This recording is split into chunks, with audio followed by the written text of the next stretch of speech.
Hey everybody, and welcome back to my top 100 board games of all time. This is the 2022 into 2023 edition, and in this episode I'll be counting down from number 70 down to number 61. I have a massive 5 new entries in this bracket, but before I get started on the games, I want to give a shout out to the show's sponsor, KIENDA.co.uk, who are my go-to online retailer when it comes to buying new games in the UK. And if you use my link in the show notes or the QR code, then you can get 5% off your first order. But let's get on with the games. At number 70, I have Wallenstein, which is a war-style game. It has a lot of area control going on here, and I really love the combat system in this game because it utilises the cube tower. So whenever you come into conflict with another player, you're going to take all your cubes representing your troops and all your opponent's cubes and chuck them into the cube tower. Some of them are going to get stuck inside the tower, but most of them are going to come out the other end. And then you're going to be pairing them off against each other, and whoever is left standing is going to win that particular battle. Yes, it can be swingy at times, as in, you can be unlucky and things will not go your way, but because your cubes get stuck in that tower, it generally means that throughout the course of the game, things will level out and those cubes will come back and help you later. And I really love that randomization. I also love the way that the actions are resolved in this game through this almost programming system, as you are programming your moves through these cards, saying like, I want this region to attack this region, I want to build something here, I want to maybe gather some resources here, and so on. And the order in which these actions are resolved is so important, because you want to be making sure that maybe you're defending a region when you're anticipating someone else invading, and maybe you'll use those troops to invade somewhere else later. So timing is everything in this game, and I love that element to it. Very simple game to understand. It has a lot of little cool rules in it in terms of like peasants' revolts and things like that, but the game itself is just an absolute blast to play, despite the very drab look. So this is definitely not a looker, but the gameplay is ultra fun. That is Wallenstein at number 70. At number 69, I have Marco Polo II, in service of the Khan. Now, this particular version of Marco Polo has been on my list for 3 years now, ranking as high as number 21. But the original Marco Polo was on my list for years before that. So this one has almost replaced the original, because I do prefer this one ever so slightly, because I think both parts of the game are a bit better synergized in this one as compared to the original. Now, I do understand that I'm probably in the minority there. A lot of people prefer the original because it is a little bit tighter, a little bit more punishing, but I think the benefits of the second outweigh the the benefits of the first one. But Marco Polo 2 is a dice-driven worker placement style game. As you're placing these dice on different spots, you're gathering resources, completing contracts, you're travelling around the map and unlocking new worker placement spots. And I love the fact that every single game in this one, you're going to get allocated a very unique player power, which will give you game-breaking abilities, some things that are ultra powerful, and all of them are just really worth having. Everybody's team's better than yours. And I love the way that despite how radical they are, they all feel relatively contained. And even if your opponent can do something great, you know that you can do something great as well. So I don't really have an issue with balancing or anything like that. But this is just a very well-rounded Euro, plays perfectly smoothly, get it done in a very succinct amount of time. You're looking at around 75 minutes for a 2-player game, and I think it just works well for what it does. So that is Marco Polo 2 in service of the Khan at number 69. At number 68, I have Viceroy. So Viceroy is a game that hits my table very frequently because it is quite unlike anything else out there. The main mechanism is bidding, as you are blind bidding using these currency, revealing them at the same time, and then if anybody's bid the same colour to acquire the same character, then you are essentially going to be throwing that currency away and going again. So you have this kind of chicken effect going on where, I know that you want that card, but I'm not willing to give it up, and I know that you are. So I love that aspect going on. And once you acquire these characters, you are going to be building up this huge pyramid of these characters and getting benefits as you go. The higher you build up the pyramid, the more expensive it becomes, but the better the rewards are going to be. They could be things such as pure victory points. It can be getting more currency. It can be getting these scrolls that multiply with each other. So there's tons of different ways you can score and win in this game, and I just think it flows lovely. The artwork is fantastic, and again, that pyramid system is unlike anything else out there, and just tons of options at all times. So that is Viceroy at number 68. At number 67, I have Samurai, which is a classic Reine Knizia area majority style game as you are deploying these hex tiles onto the map of Japan, trying to surround these towns and cities to collect the artifacts on them. Now, the idea is that you want to be the player to collect the most out of 2 out of 3 types of these artifacts, and if you do, you are going to be the winner. But I love the kind of restrictiveness of only having a few tiles behind your screen to deploy at any time. Some of these tiles are going to let you control any type of town or city, but some of them are a lot more niche, so you want them to be in very particular locations. You can place things as optimally as you can to try and contribute towards multiple cities at the same times, and there's also some savviness and some cleverness in some of these tiles, because you can string moves together by playing tiles back to back, and you can even like move items around and even redeploy tiles back onto the board. Now, this is simplicity defined, really very easy to explain, but I love the way it's so delicately balanced. The maps are just the right size depending on the player count, and you don't want to waste a single deployment of these tiles. Yeah, really enjoy this one. This is one of those games that you just know is going to last a long time. You know, this has been around for maybe 25 years now, and it still feels fresh to me. So that is Samurai at number 67. At number 66, I have Mille Fiori. So this is back-to-back Reine Knizia designs, and ironically, Samurai was going back 25 years. Mille Fiori is only going back, say, 1 year, because this is one of his latest games. So it goes to show how kind of well Reine Knizia has rolled with the times and is still relevant in his designs. So Mille Fiori is a true point salad style games where you get points for doing anything really. Everything you do is kind of contributing to a mini game, and you get more and more points as you start stringing these actions together. But this is all held together through a closed drafting system.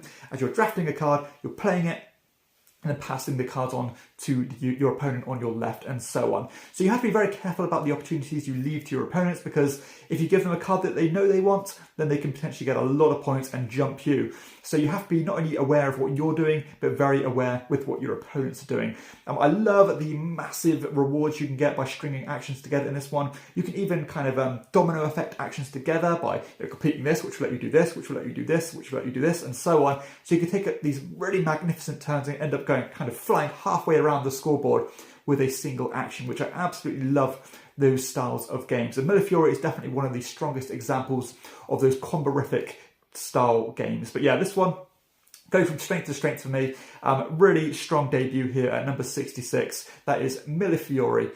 At number 65, I have Citrus, which has been on the list for 3 years now, ranking as high as number 38 during its debut year. But this one is still going strong, 65, a very respectable rank. Now, this is a tile placement style game, but I love the way that you acquire the tiles in the first place in this one, as it kind of involves this cross-hatching of a grid, where you can either draft a horizontal or vertical column of these tiles and then deploy them onto the board, with the aim of trying to surround these thinkers and getting victory points accordingly.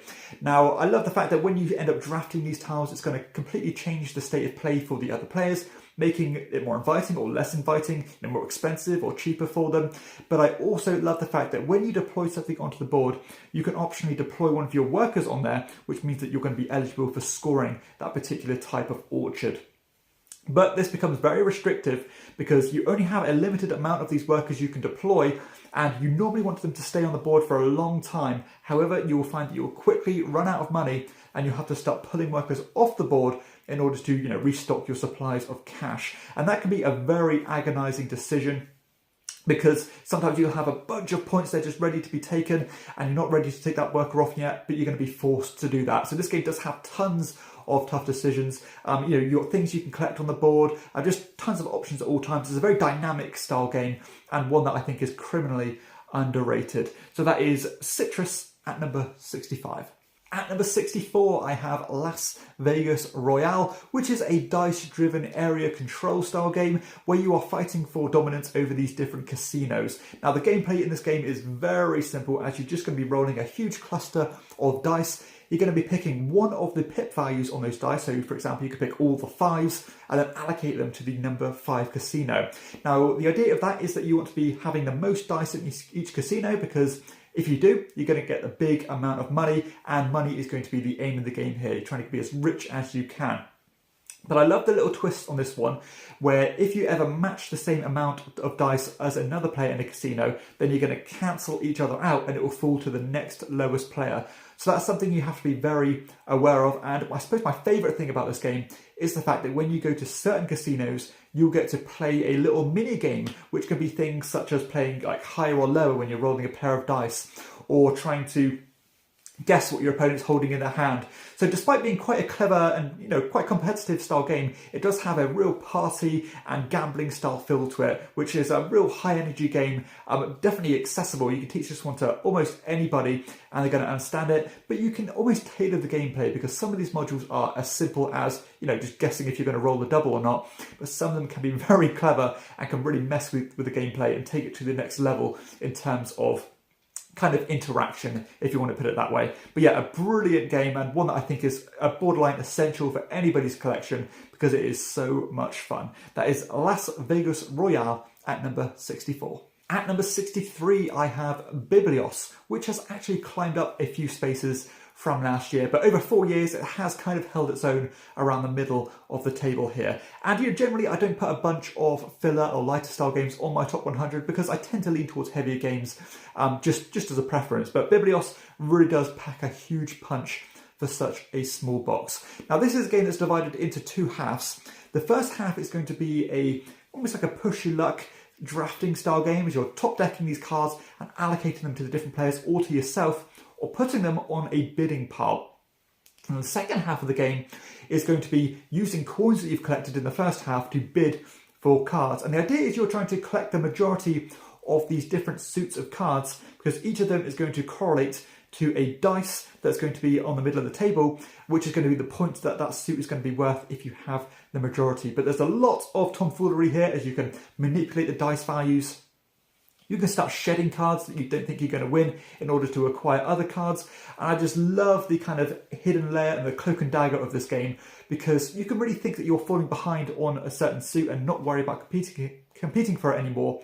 But the other players can think the same thing. So everybody ends up shedding the same cards. And in reality, you could have just held a couple and ended up winning a lot of points if you did that. So I love that kind of trying to guess what your opponents are going for, try and keep a mental tally on what people are collecting, and so on. Just a brilliant game. I don't think this version is as readily available as it was, but it is still available under another title called, I think it's called For the King and Me, or something like that. But a brilliant filler style game, one of the best out there. That is Biblios at number 63. At number 62, I have Zhanguo. So Zhanguo is a game I played very recently, actually, and this game really did impress me a lot. So this is a true Eurogamers game, very dry and beige in its aesthetic, very mechanical in the way that it works. And if you like engine building, this game has that in spades. So this is a game where you are making one of two core decisions, really. You have a hand of cards. You're either going to use one of those cards to add to your engine by placing on these different slots, or you are going to use those cards to take an action. And those actions can be things such as deploying people onto the map to get majorities. You can be trying to deploy these pagodas and getting points based on the engine you've built, and different things like that. But I love the fact that each of these cards that you play has a number on it, and in order to get the benefits from your engine that you've built, you're going to have to play either higher than the card already played or lower than the card already played, depending on that action. And if you do that, then you get to reap the rewards of the engine, but if you don't, then you will not. You'll still get to take the action, but you won't get to get all those engine building benefits, which can be fantastic. Now, I can't really go into a ton of detail here because it is such an involved game, but again, if you like your Euros, on the heavier end of the spectrum, but not too heavy in terms of the rules, but heavy in terms of the brain burneriness and the decisions you have to make, then Zhanguo is a fantastic example. So check out my review of that one. So that is Zhanguo at number 62. And finally, at number 61, I have Caesar's Empire. Now, Caesar's Empire is actually a brand new 2022 release, and boy oh boy did this game impress me a lot. I really can't get enough of this one at the moment. So this is actually a game very much on the lighter end of the spectrum, even family weight if you want to put it that way. But it's a route building style game, as you are building on these roads connecting to different cities. When you reach new cities, you're going to get two different types of tokens, one of which is going to score you based on a sliding scale. The more different types you get, the more points you get, but you're also going to get rewarded for having duplicates But the other type of tile is going to come in a different colour, and basically every different colour that you have, your highest scoring one of that colour is going to add to your final scoring tally.